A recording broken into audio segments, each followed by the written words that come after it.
നമ്മൾ മരണത്തിലേക്ക് അടുത്തുകൊണ്ടിരിക്കുകയാണ്. എപ്പോഴാണ് നമ്മുടെ മരണമെന്നറിയില്ല.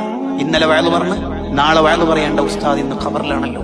അള്ളാഹു അവിടുത്തെ ദർജ വർദ്ധിപ്പിക്കട്ടെ. എന്നാണ് നമ്മുടെ ലാസ്റ്റത്തെ ശ്വാസവും തീർന്ന് ഈ ഭൂമിയിൽ നിന്ന് പോകുന്നതെന്ന് നമുക്ക് ആർക്കും ഡേറ്റ് ഇല്ല, നിശ്ചയമില്ല. നമുക്ക് വേണ്ട കഫംപുട ഏതെങ്കിലും ഒരു ഷോപ്പിൽ ഉണ്ട്. നമ്മൾ ഏത് പള്ളിക്കാട്ടിലാണ് കിടക്കുന്നതെന്ന് എന്നതുവരെ നമുക്കറിയില്ല.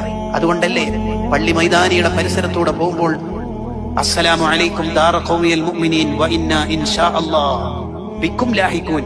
അല്ലാഹു ഉദ്ദേശിച്ചെങ്കിൽ ബിക്കും ലാഹിഖൂൻ, നിങ്ങളുടെ അടുത്ത് തന്നെ ഞാൻ കിടക്കുന്നു. ഇത് ഏത് പള്ളിക്കാട്ടിന്റെ അടുത്തോട് പോകുമ്പോൾ ചൊല്ലണം. ചിലപ്പോ അവിടെയാണ് നമ്മൾ മരിച്ചു കിടക്കുന്നതെങ്കിലോ ആർക്കും അറിയില്ല. നമ്മുടെ നിയന്ത്രണം മുഴുവനും ഏറ്റെടുത്തത് അള്ളാഹുവാണ്. ആ അള്ളാഹുവിനെ ഇഷ്ടപ്പെട്ട് നമ്മൾ ജീവിക്കണം. ആരാണ് റബ്ബ്? ഉമ്മയുടെ വയറ്റിൽ നമ്മളുള്ള കാലം മുതൽ നമുക്ക് വേണ്ടത് അതത് സമയത്ത് നോക്കി തന്ന് ആ കാലത്ത് വേണ്ട ഫുഡ് ആ കാലത്ത്, പിന്നീട് മുലപ്പാല്, പിന്നീട് ചെറിയ ലഘു